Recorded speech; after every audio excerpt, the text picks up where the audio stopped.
Priceless Watch, an allegory of time that completely breaks down the true value of our most precious resource. We spend so much of our energy chasing things, building things, buying things. But what about the invisible current that carries all of it? Let's unpack this allegory together and uncover a pretty massive lesson about how we measure worth. So, what is the true price of time? I want you to seriously think about that for a second before we get into the story. We are constantly trading our time, right? We trade it for money, for favors, for entertainment.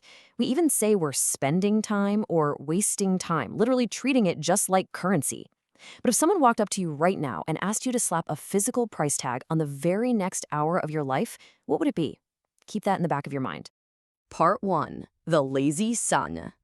Okay, so our story kicks off in this quiet little village. There's a father who is just incredibly worried about his careless son because the kid wanders around all day doing absolutely nothing. To kind of wake him up to reality, the dad devises this brilliant, structured plan. He tells the boy to go grab a specific pocket watch from the cupboard. Then he gives him a 2-part test. Step 1, take the physical watch down to the market and ask people what it's worth. Step 2, which he'll do later, is a bit weirder. Ask the price of the time inside it. The father knows exactly what he's doing here. He's perfectly setting up a stark contrast between physical value and invisible value. Part 2. Price of the watch. So the kid heads down to the bustling village market, watch in hand.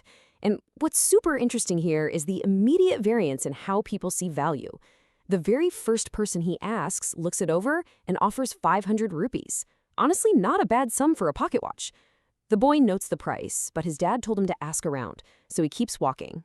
He shows the exact same watch to someone else, and this person says it's worth 800 rupees. Think about that. The object hasn't changed at all. The gears, the glass, the metal, they're literally identical to a minute ago. Yet simply by asking someone with a different perspective, the value jumps up. Then, boom, someone else looks at it and offers an impressive 1,000 rupees. The boy spends the day getting a whole range of answers. Some repeat 500 or 800, but the highest valuation peaks right there at 1,000. He realizes that in this entire crowded market, literally no one completely agreed on a single objective price. So he heads home with this realization.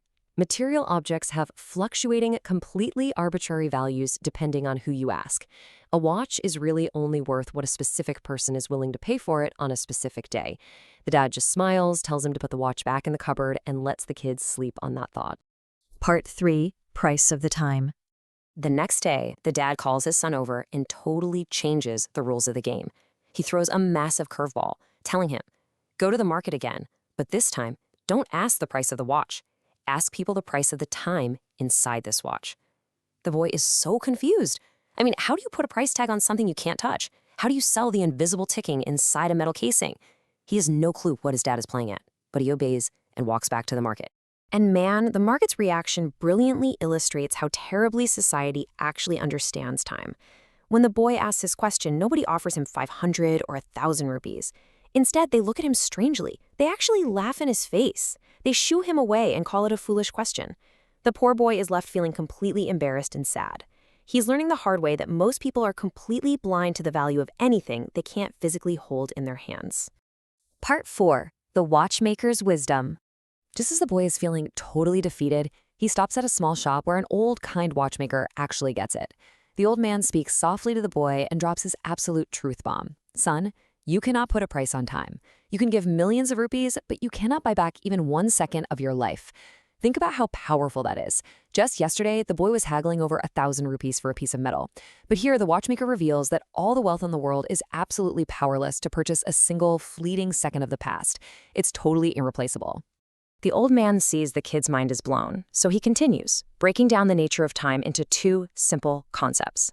Side A, the bad thing about time is that it passes. It slips through our fingers no matter what we do. We can't pause it or put it in a savings account to hoard for later. But, side B, the good thing is you have agency. You can choose exactly how to spend it. It's a continuously flowing resource, but you are the one holding the steering wheel.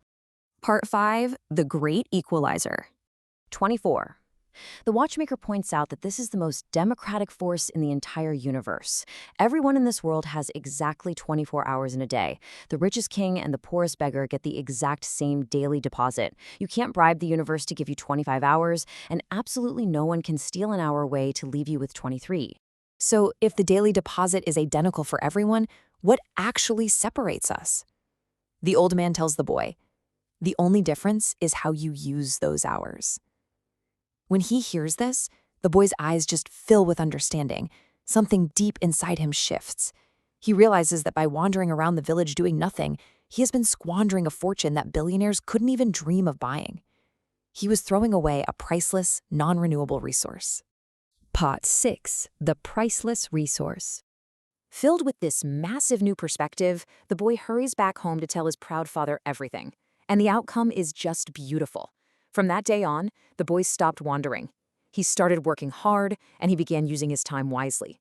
He stopped wasting his days because he finally grasped the real value of every single moment.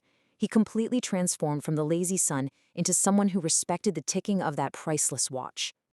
Now let's wrap this up by looking at these final takeaways straight from our source material today. These are the absolute ground rules of time. Check them out with me. Time is free for everyone, yet it is priceless. You cannot buy it, but you have full authority to use it. You cannot keep it, you can't lock it in a safe, but you can spend it on things that actually matter. And most importantly, once it is gone, you can never, ever get it back. These are the rules of the game we are all playing right now.